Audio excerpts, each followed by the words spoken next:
নাজমুল ভাই, আপনার feelings feelings feelings এখানে তো নিচে আমরা কি ছিলাম, অনেক ভালো টেম্পারেচারই ছিলাম, ভালো টেম্পারেচার ছিল না, কিন্তু এখানে দেখেন এই কি অবস্থা, চারপাশে শীত, সবাই কাঁপতেছে। একটু সামনে চলেন, একটু পাথরগুলো দেখেন, এখানে তো কোনো সামনে তো কোনো গাছ নেই, সব তো পাথর পাতার, পাথর দেখছেন, সব তো স্টোন, এই পাথর, হ্যাঁ দেখছেন, বিশাল বড় বড় স্টোন। আল্লাহু আকবার। কাশ্মীরে আসলে একটা বিষয় যে ওই কাশ্মীরের যে কি পরিমাণ ভূস্বর্গ যে বলা হয়, কেন বলা হয় এটা না আসলে বিশ্বাস করা যায় না। গতকালকে এবং গত পরশুদিন আমরা যে গেছিলাম, ওইখানে একটা পাথর মনে করেন কোটি কোটি টাকা প্রাইস, যেটা মানে বাংলাদেশে মনে করেন এরকম একটা পাথরও নেই, আর এখানে তো হাজার হাজার পড়ে আছে। তো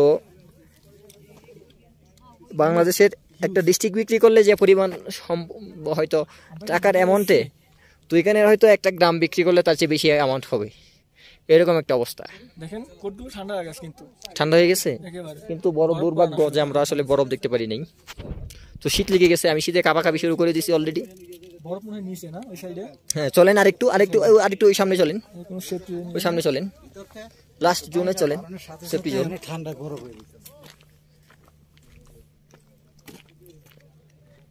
আমাদের নাজমুল ভাই, সে তো ভিডিও পাগল লোক।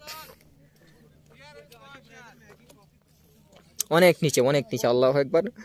কতটুকু নিচে উপরে যে আছি জানি না। একটু কম, ওই যে এখানে দেওয়া আছে, এখানে টোটালটাই পাথর, এখানে যা দেখতে পাচ্ছেন পুরোটাই পাথর, টোটালটাই পাথর। মনে করেন এখান থেকে একটু মানে ওই জায়গাতে বাতাসটা আল্লাহ না করুক একটু স্লিপে পড়লে যে কত দূর যাবে বলা যায় না। কি ওই জায়গাতে বাতাসটা ফ্লো হচ্ছে, ওই যে বেশি, ওইদিকে এই সাইডে কিন্তু পাহাড় অনেক উঁচু, তো ওইজন্য ইয়ে হয়েছে, মানে এই জায়গায় একটু শীতটা একটু কম, ওই জায়গা গুহায় যেমন এই যে ইয়া থাকে, গরম থাকে, গুহার মতো। হ্যাঁ,